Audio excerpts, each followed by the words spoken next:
Bonjour à toutes et à tous, bienvenue dans cette nouvelle édition du JT Vu d'ailleurs. Chaque vendredi, on élargit le spectre sur TV Finance et nous parlons d'actualité économique, sociale et culturelle. Comme d'habitude, on va ouvrir cette émission avec notre focus sur l'actualité internationale. Je vous rappelle que l'ensemble de ces articles et de ces sujets traités ici tous les vendredis sont consultables sur le site internet de Vue d'ailleurs, www.vuedailleurs.com. À l'international, rares sont les pays africains à avoir officiellement pris position sur la guerre en Ukraine. En effet, lors du vote à l'ONU de la résolution condamnant l'invasion russe en Ukraine le 2 mars dernier, 17 abstentions sur 35 viennent des pays africains, parmi lesquels on retrouve le Congo-Brazzaville, Madagascar, le Mali, le Sénégal, le Soudan, l'Algérie, l'Éthiopie ou bien encore l'Afrique du Sud, ce qui confirme l'embarras d'une partie du continent vis-à-vis de ce conflit. En effet, certains sont des alliés de longue date de Moscou comme Alger, d'autres sont en train de se rapprocher des Russes comme le Mali en pleine transition. Par ailleurs, peut-être pour envoyer un signal, des pays ont carrément décidé de ne pas voter du tout. On pense au Burkina, à la Guinée, au Cameroun ou encore à l'Éthiopie. Un seul pays africain a voté contre cette résolution et sans surprise, il s'agit de l'Érythrée. Mais notons tout de même, et pour clore cette première partie du JT Vu d'ailleurs, que 28 pays du continent africain ont quand même approuvé ce texte, comme le Bénin, la RDC, la Côte d'Ivoire, le Tchad, la Tunisie ou bien encore le Rwanda, Kigali, qui a rappelé que la souveraineté, l'indépendance de tout pays devait être respectée. Et on est bien d'accord avec cela. A tout de suite dans le JT Vu d'ailleurs.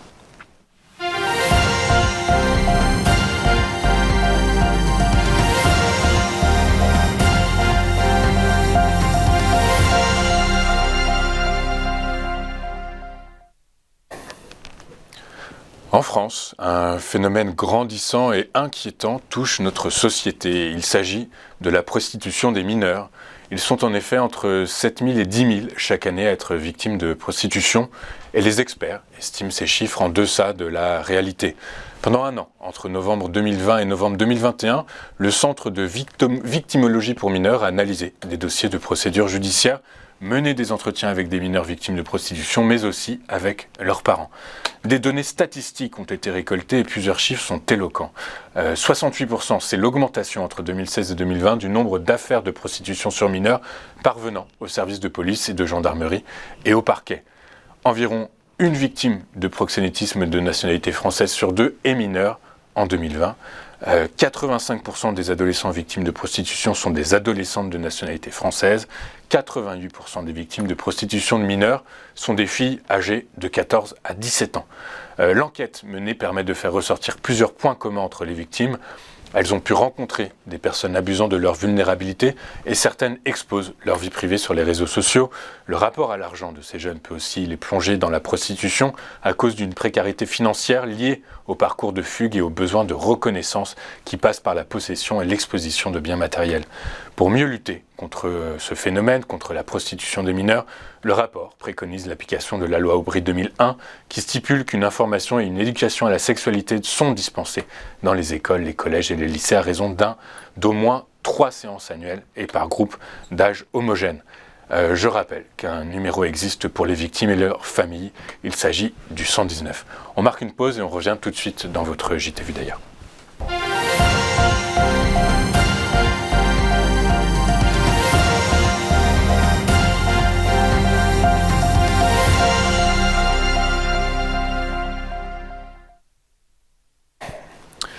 Cette triste nouvelle ne vous a probablement pas échappé, mais celui que l'on appelait l'ambassadeur de la France rurale est décédé le 2 mars dernier. Souvent plébiscité, rarement critiqué, il a de nombreuses fois été désigné présentateur préféré des Français. En effet, Jean-Pierre Pernaut a présenté le journal télévisé 13h pendant 33 ans, de 1988 à 2020, et c'est un record en France. Ce qui lui a valu le gentil sobriquet trouvé par ses petits-enfants de Papy Télé. Mais rien n'arrive par hasard, et si Jean-Pierre Pernaut était considéré comme le représentant de la France profonde, c'est parce qu'il a choisi volontairement de réorienter le programme de son JT de 13h vers des thématiques plus locales. Il va ainsi se doter de correspondants en région, ce qui est novateur et osé à l'époque. Passionné de théâtre et de politique, Jean-Pierre Pernaut avait aussi écrit 2 pièces, Piège à Matignon et Régime présidentiel, une des pièces écrites à 4 mains avec son épouse, ainsi que de nombreux ouvrages à succès, dont un célèbre almanach des régions, prolongation littéraire de ses prédilections journalistiques. Les pensées de l'ensemble de la rédaction de Téléfinance et du JTU d'ailleurs vont évidemment à sa famille. On va marquer une ultime pause et juste après, vous retrouverez une interview de Patricia Gléville. Patricia qui est coach pour dirigeants de grandes entreprises. C'est une interview qui a été enregistrée en décembre dernier. Il me reste donc à vous souhaiter un excellent week-end et vous donner rendez-vous la semaine prochaine. Juste avant de vous quitter, juste un point rapide, un point bourse, puisque le CAC dévisse totalement, puisqu'il cède 3,07% à 6184 points. Voilà, on marque une pause et vous retrouvez dans un instant l'actualité économique et sociale. A tout de suite et à très bientôt dans le JT Vu d'ailleurs.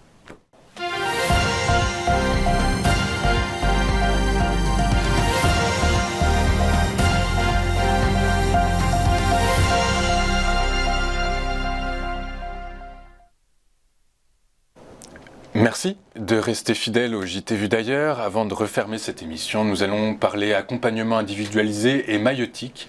En tâchant de répondre à cette question, le coaching est-il devenu un outil indispensable à tout dirigeant d'entreprise souhaitant prendre de la hauteur dans un monde ultra connecté où chaque décision doit être prise ultra rapidement? Pour répondre à cette question, j'ai le plaisir d'accueillir sur ce plateau Madame Patricia Gléville. Bonjour Madame. Enchantée. Vous êtes dirigeante de la société GPC, dont l'activité est l'accompagnement individualisé. Après 15 ans de management de haut niveau au sein de différentes structures nationales et internationales, vous avez fait le choix d'accompagner des dirigeants d'entreprise et des managers dans la réalisation de leurs challenges. Vous êtes donc devenu coach. J'ai envie de vous demander, tout d'abord, quel est votre parcours, Madame Gléville? Mais comme vous l'avez dit, j'ai un parcours multinational, international, dans le sens où à la suite de mon école de commerce et en parallèle avec des études de japonais, j'ai eu la chance de vivre une année au Japon. Puis j'ai eu un parcours avec le monde finlandais dans l'industrie papetière pendant quelques années, où j'ai découvert en fait le management, puisque j'étais responsable d'une petite équipe de commerciaux. Et je dis souvent, c'est en école de commerce, on n'apprend pas l'humain et est-ce qu'on est vraiment doué, est-ce qu'on a cette intuition managériale. Et après, j'ai eu la chance d'intégrer Euro Disney, le parc qui venait d'ouvrir en tant que merchandise manager. D'accord, très bien. Vous précisez que vous avez donc des accointances japonaises, finlandaises. J'ai envie de vous poser cette première question, cette deuxième question en l'occurrence. Est-ce qu'on coach un Finlandais comme un Japonais, un homme comme une femme, un senior comme un junior? Est-ce qu'il y a des différences d'approche dans le coaching? Alors, souvent on me pose cette question et puis on me demande même si est-ce qu'il ne faudrait pas que j'ai un passé dans le monde de la finance ou dans le monde pharmaceutique, etc. Donc je pense que ça, déjà le monde en tant que tel, l'environnement peut rassurer la personne qui aurait envie de suivre avec un coach, un accompagnement individualisé. Après, c'est une question de culture et il est vrai que du fait que moi j'ai eu ce parcours, j'ai développé beaucoup de disponibilité, d'adaptabilité, d'agilité, d'empathie, dans le sens comprendre comment l'autre fonctionne pour pas le blesser, pour mieux se comprendre et mieux avancer ensemble. D'accord. D'écoute, de bienveillance également? Effectivement, le coaching, la médiation, parce que j'ai eu un double cursus médiatrice et coaching, sont des valeurs autour du partage, de la bienveillance, de l'écoute, de la co-responsabilité quelque part aussi, et du fait de continuer à avancer. D'accord. De la reformulation, j'imagine aussi à un moment? Beaucoup de reformulation, parce qu'au-delà de l'écoute, il est bien de renvoyer en miroir à l'autre ce qu'il vient de dire pour qu'il puisse aller plus loin dans sa réflexion. Dans sa réflexion. Vous nous parlez de disponibilité, d'adaptabilité, d'écoute, de bienveillance. Moi, comme ça, d'instinct, ça me fait penser un petit peu à la psychanalyse. Du coup, j'ai envie de vous poser cette question. Où se situe la frontière entre un coach, un psychanalyste et éventuellement un conjoint ou une conjointe? Très bonne question. Alors d'abord, moi, j'ai pas du tout un passé de psy, donc je ne m'inventerai pas apprentie sorcière, psy ou quoi que ce soit. Et il est vrai que quelquefois, on peut approcher de cette frontière et à ce moment-là, quand je sens que ça ne met pas du tout dans mes compétences et à la limite je pourrais même être dangereuse, à ce moment-là je propose en disant là je pense qu'il y aurait besoin d'aller un peu plus loin à titre personnel et d'aller voir un psychanalyste. Moi je ne suis pas là pour expliquer le passé qui fait qu'aujourd'hui nous sommes un peu dans l'ici et maintenant et puis après quoi ? Qu'est-ce qui va se passer? Au contraire, moi, à la limite, je peux même prendre le relais. Nous sommes ici maintenant, vous avez peut-être des freins, peut-être que c'est confus, peut-être que vous vous retrouvez seul. Et là, avec ce cheminement que nous allons faire ensemble, vous allez pouvoir lever le voile, y voir plus clair pour demain. C'est ça en fait. Moi je pars de ici maintenant à demain. D'accord. À la différence peut-être d'un psy qui va parler beaucoup du passé pour comprendre comment je me suis construit au fur et à mesure du temps et où j'en suis aujourd'hui. D'accord, je comprends. Donc on est dans la projection, dans la compréhension de l'instant présent pour se projeter dans des situations et non pas dans la compréhension empirique. Alors l'un n'empêchant pas l'autre, mais moi je ne suis pas du tout sur cette partie-là. Et quant au conjoint, quand j'accompagne des dirigeants, les dirigeants d'entreprise, ils sont plutôt en haut de la pyramide. Et de leur parcours, ils ont peut-être eu quelques formations complémentaires quand ils ont eux-mêmes été managers. En directeur un peu moins, et puis par conséquent ils sont de plus en plus seuls en haut de la pyramide. Et quand on est de plus en plus seul, à qui je peux parler de mes doutes? Ai-je déjà le temps? Parce qu'ils sont happés par le phénomène temps. Ensuite, on a un environnement qui est assez anxiogène, donc il faut qu'ils trouvent et qu'ils se ressourcent, qu'ils retrouvent l'énergie positive pour repartir du bon pied. Il faut qu'ils impulsent et qu'ils insufflent aussi eux-mêmes, en tant que dirigeants d'entreprise, cette énergie positive. Comment faire pour se ressourcer et puis comment faire pour se poser. Alors le conjoint, la conjointe, déjà, quand on est aux dirigeants, il ne la voit pas très souvent, donc je pense qu'ils ont autre chose à se dire que d'encore parler travail et des éventuelles difficultés. Et un psy, je vous l'ai dit, c'est une autre approche. Autour de lui, les membres du COMEX risquent d'avoir un doute en se disant « Oh là, qu'est-ce qui se passe-t-il ?» Perdre presque confiance en lui. C'est dommage parce que le doute, moi j'ai dit excellent et c'est très français. D'ailleurs, on dit souvent si c'est flou, c'est qu'il y a un loup. Moi, je trouve que c'est bien dommage. On dit aussi que le verre peut être à moitié vide ou à moitié plein. Moi, j'ai tendance à dire que même s'il est totalement vide, il a dû être totalement plein avant. C'est mon côté optimiste. Voilà. Ok.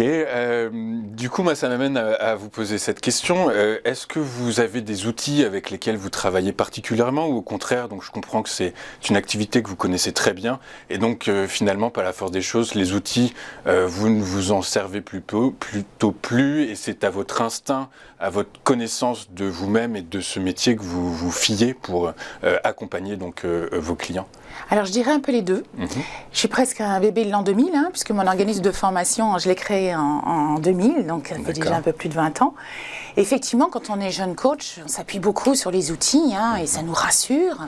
Et puis, nous sommes supervisés. Puis après, moi-même, j'ai fait de la supervision. Donc oui, évidemment, PNL, Ennéagramme, AT, mais tout ça, c'est du jargon technique. Et j'ai envie de dire, le dirigeant, il n'a pas du tout envie d'entendre parler de cela. Ce qu'il a envie, c'est que je sois à son écoute et que je l'aide.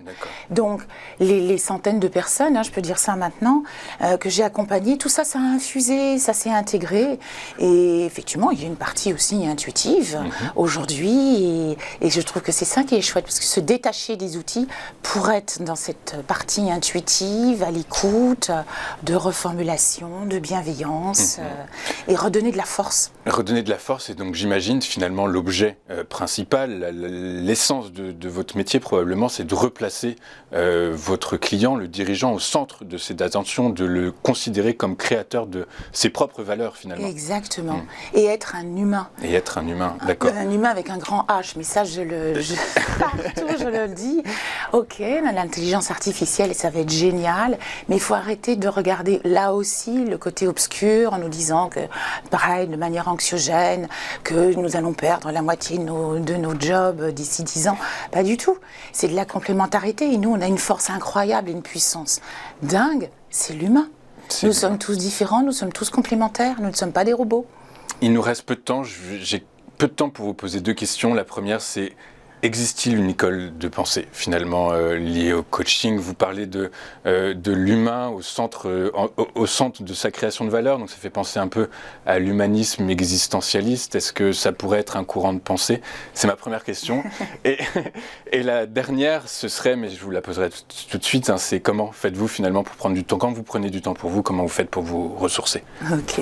Alors, école de pensée, oui, forcément, à force, il y a comme une école de pensée, mais j'aime pas le côté formatage. Et il est vrai qu'il y a 20 ans, 25 ans, quand j'ai démarré ce métier, on parlait même de gourou.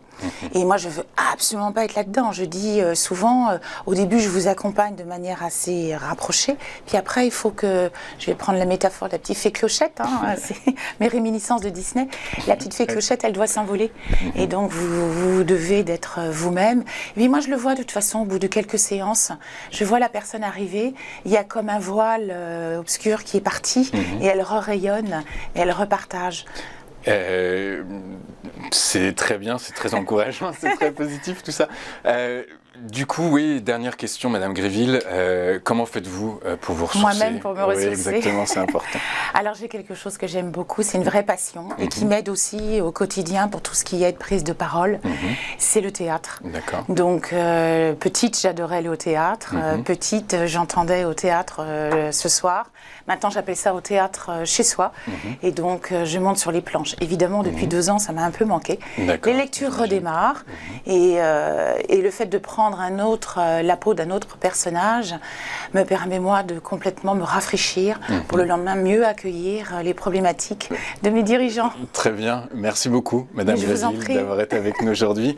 Je rappelle que vous êtes dirigeante de la société GPC et que vous êtes accompagnatrice spécialisée, d'une certaine façon, on peut dire ça comme ça? Autour du courage, oui. Autour du courage. Il en faut. Ainsi s'achève ce JT de Vue d'ailleurs. Rendez-vous vendredi prochain pour le prochain numéro. D'ici là, je vous invite à consulter le site de Vue d'ailleurs. Merci à toutes et à tous pour votre attention. À très bientôt sur TV Finance. Au revoir.